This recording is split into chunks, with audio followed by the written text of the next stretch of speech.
अक्सर ऐसा होता है ना, किसी बड़े मैच के दौरान हम स्कोर देखने के लिए स्पोर्ट्स पेज पे जाते हैं।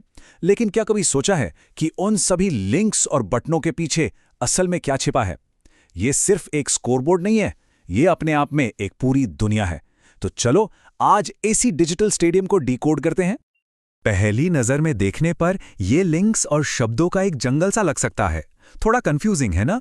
लेकिन सवाल ये है कि इसका मतलब कैसे निकाला जाए। असल में पता है, ये कोई लिस्ट नहीं है, ये एक नक्शा है और हर लिंक एक नए रोमांच का दरवाजा खुलता है। तो चलिए एक फैन की तरह सोचना शुरू करते हैं। सबसे पहली और सबसे जरूरी चीज क्या होती है? जाहिर है, मैच को लाइव फॉलो करना। इसे हम कह सकते हैं माइक्रोव्यू, मतलब जो ठीक अभी इसी पल हो रहा है उस पर नजर रखना। तो सबसे पहले आता है गेम हब। इसको ना अपना लाइव कमांड सेंटर ही समझ लो। स्कोर क्या है, कौन बैटिंग कर रहा है, सब कुछ बिल्कुल रियल टाइम में यही मिलेगा। और हाँ, उन लोगों के लिए जिन्हें आंकड़ों में मजा आता है, उनके लिए तो स्टैट्स ट्रैकर किसी खजाने से कम नहीं है।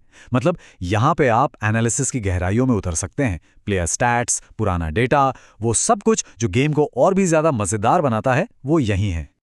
अच्छा, मान लीजिए पूरा मैच देखने का टाइम नहीं है तो कोई दिक्कत नहीं। प्ले ऑफ द डे इसीलिए तो है।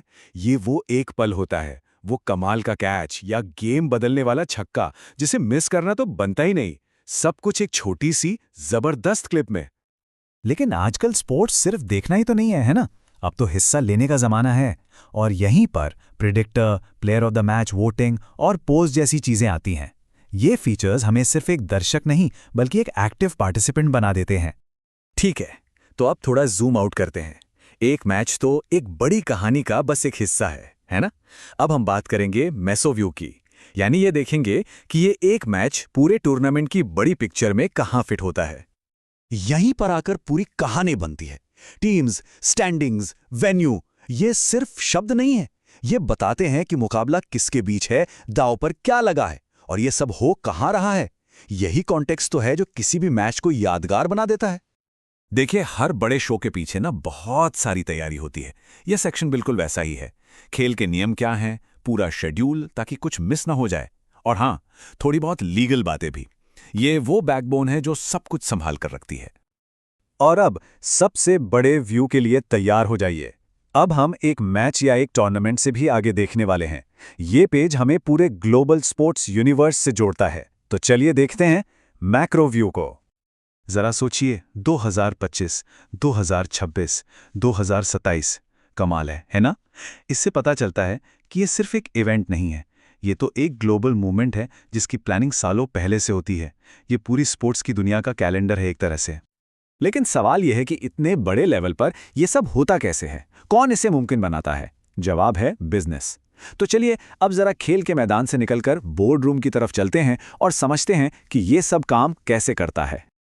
Premier partners, global partners, official supporters, ये सिर्फ लोगो या नाम नहीं है। ये वो इकोसिस्टम है जिसकी वजह से ये शो चलता रहता है। ये सब मिलकर एक टीम की तरह काम करते हैं ताकि ये ग्लोबल इवेंट हर साल हो सके। तो हमने एक एक करके सारी लेयर्स को देख लिया। अब इन सबको एक साथ जोड़कर देखते हैं कि आखिर इस पेज का असली मतलब क्या है। तो निचोड़ क्या है? निचोड़ ये है कि इस पेज को बहुत स्मार्टली डिजाइन किया गया है ताकि ये हर तरह के फैन के काम आ सके। कोई है जिसे बस लाइव स्कोर देखना है, कोई पूरे टूर्नामेंट का एनालिसिस कर रहा है और कोई आगे के इवेंट्स की प्लानिंग। सबके लिए यहाँ कुछ ना कुछ है। तो आखिर में हम कह सकते हैं कि ये सिर्फ लिंक्स की एक लिस्ट नहीं है, ये तो एक डिजिटल स्टेडियम है जिसके दरवाजे स्पोर्ट्स यूनिवर्स के हर हिस्से में खुलते हैं। तो एक सवाल यहाँ पर सोचना बनता है, जैसे जैसे टेक्नोलॉजी और आगे बढ़ेगी, भविष्य के ये मैच पेज कैसे दिखेंगे?